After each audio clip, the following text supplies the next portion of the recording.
আমরা আমাদের সরকারের পক্ষ থেকে যে প্রত্যেক শহীদ পরিবারকে 30 লক্ষ টাকা দেওয়ার যে প্রোগ্রামটি, সেই প্রোগ্রামটির জন্য আমরা সরকারকে আমাদের জায়গা থেকে সর্বোচ্চভাবে বলবো এবং সেই প্রোগ্রামটি শুরু হবে।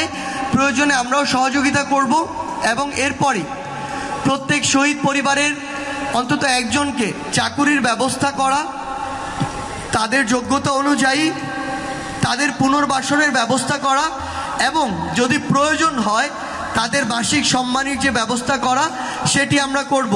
এবং আমাদের এখানে একজন শহীদ পরিবারের পক্ষ থেকে একটি দাবি এসেছে যে আমাদের শহীদ ভাইদের একটি স্বীকৃতি, একটি সার্টিফিকেট যেন একদম নির্দিষ্ট করে দেওয়া হয়, যেটি এই বাংলাদেশ যতদিন থাকবে এবং যেই সরকারি আগামীর বাংলাদেশে ক্ষমতায় আসুক না কেন, এটি যেন তাদের কমিটমেন্টের জায়গা থাকে যে 2024-এর ছাত্র জনতার অভ্যুত্থানে যারা জীবন দিয়েছে তাদের হচ্ছে এই সার্টিফিকেটটি তাদের স্বীকৃতি।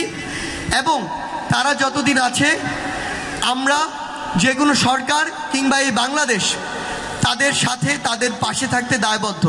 আমরা আপনাদেরকে কথা দিচ্ছি, আপনারা আমাদের উপরে এই আস্থাটুকু রাখবেন, এই ধৈর্যটুকু অনুগ্রহ করে সন্তান হিসেবে হোক, ছেলে মনে করে হোক আমাদের প্রতি রাখবেন। আমরা আমাদের জায়গা থেকে সর্বোচ্চ চেষ্টা করব, আমাদের চেষ্টার কোনো দিন কমতি হবে না। এবং এমনটি হয়তো হচ্ছে আমরা সবার কাছে যেতে পারছি না, কথা শুনতে পারছি না, কিন্তু এটি আমাদের দায়বদ্ধতা যে অন্তত আপনাদের সবার কথাগুলো শোনা, সবার কাছে যাওয়া। আমরা ধীরে ধীরে সেটি চেষ্টা করব।